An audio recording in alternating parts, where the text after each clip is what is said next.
Guys summer start ಆಯ್ತು. ಎಲ್ಲಾರ್ಗೆ ಹೊಟ್ಟೆ ತುಂಬಾ ತಣ್ಣಗಿರ್ಬೇಕು ಅಂತ ಎಲ್ಲಾರು ಮಸಾಲಾ ಮಜ್ಜಿಗೆ ಕುಡಿಯೋಕೆ ಹೋಟ್ಲಿಗೆ ಹೋಗ್ತಾರೆ. ನಾನು ಅದಕ್ಕೆ ಅವತ್ತು ಮನೇಲೆ ಮಾಡ್ತಾ ಇದ್ದೀನಿ ಮಸಾಲಾ ಮಜ್ಜಿಗೆ.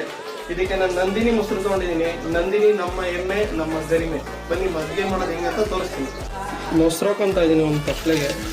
ಸ್ವಲ್ಪ ನೀರು ಆ್ಯಡ್ ಮಾಡ್ಕೊಳ್ಳಿ. ಮಜ್ಜಿಗೆ ಕಡ್ಕೊಳ್ಳಿ. ಗುಳ್ಳೆ ಬರೋ ಥರ ಮಜ್ಜಿಗೆ ಕಡ್ಕೋಬೇಕು. ನೋಡಿ ಗುಳ್ಳೆ ಹೆಂಗೆ ಬಂದಿದೆ, ಈ ಥರ ಬರೋ ಥರ ಕಡ್ಕೋಬೇಕು.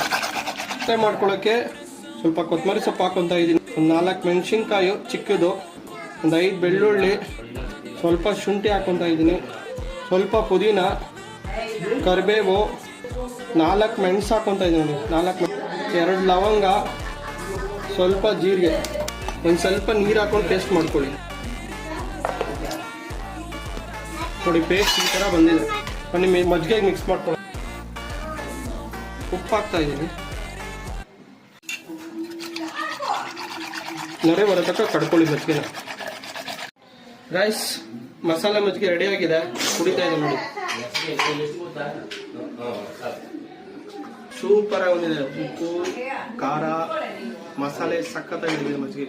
ನೀವು ಈ ತಂಪಲ್ಲಿ ಮಾಡ್ಕೊಳ್ಳಿ. ನಂದಿನಿ ಮೊಸರನ್ನೇ ಉಪಯೋಗಿಸಿ. Good for health.